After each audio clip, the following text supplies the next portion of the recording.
ہوئی، اللہ معاف کر دے، آپ بھی معاف کر دیں، اب ہم اپنے کسی رہبر کو اکیلا نہیں چھوڑیں گے۔ تم نے رہبروں کو اکیلا چھوڑا ہے، تب حکومتوں کی ہمتیں بڑھتی ہیں، تو وہ کبھی مولانا کلیم صدیقی کو بند کر دیں اور کبھی مفتی سلمان اظہری کو بند کر دیں۔ لا حول ولا قوت الا باللہ۔ ہم سب ایک ہیں، مسلک کی بنیاد پر لڑائیاں بند کرو۔ اگر آپ کو کسی مسلک سے تعلق ہے بہت مبارک، لیکن ہمارا اصل مذہب کلمہ طیبہ لا الہ الا اللہ ہے۔ ہمارا کلمہ ایک ہے، ہمارا قرآن ایک ہے، ہمارا قبلہ ایک ہے، ہمارے رسول ایک ہیں، ہمارا رب ایک ہے، ہمارا دین ایک ہے، اور ہمارا انجام بھی ایک ہے۔ کسی طرح کا جھگڑا نہیں۔ یہ اہل سنت کی مسجد ہے اور یہ تبلیغیوں کی مسجد ہے۔ اللہ کرے اب یہ سب ختم ہو جائے، ہم سب ایک دوسرے کی مسجدوں میں جا کر نماز پڑھیں۔ مسجد کسی کی نہیں ہے، مسجد تو اللہ کی ہے۔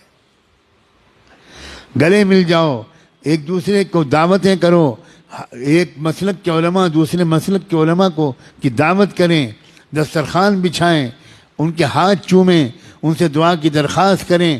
یاد رکھنا ہر مسلک والوں میں کچھ خوبیاں ہیں، یہ سب مسلک مل کر ایک امت بنے گی۔ اب کب تک یہ مسلک کا ہم لوگ ڈھول پیٹیں گے؟ اب بن جاؤ ایک امت، اس لیے کہ دشمن ایک امت بن گیا۔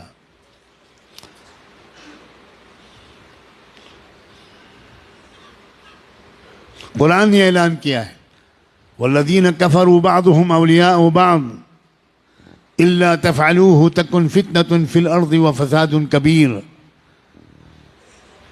کفر کی طاقتیں ایک امت بن گئیں، ایک قوم بن گئیں، ایک جماعت بن گئیں، ایک سنگٹھن بن گئیں، ایک تحریک بن گئیں۔ آپس کے اختلافات انہوں نے ختم کر کے ایک ہو گئے وہ تمہارے خلاف۔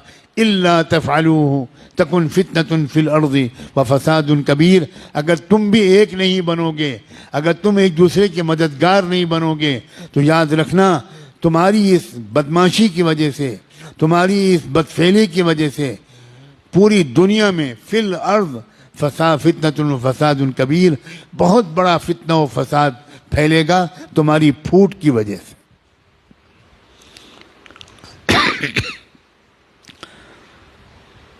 اب تو نہ مدرسے چھوڑے جا رہے ہیں، نہ درگاہیں چھوڑی جا رہی ہیں، مدرسوں پر بھی بلڈوزر چل رہے ہیں، مسجدوں پر بھی بلڈوزر چل رہے ہیں، اور درگاہوں پر بھی، مزاروں پر بھی بلڈوزر چل رہے ہیں۔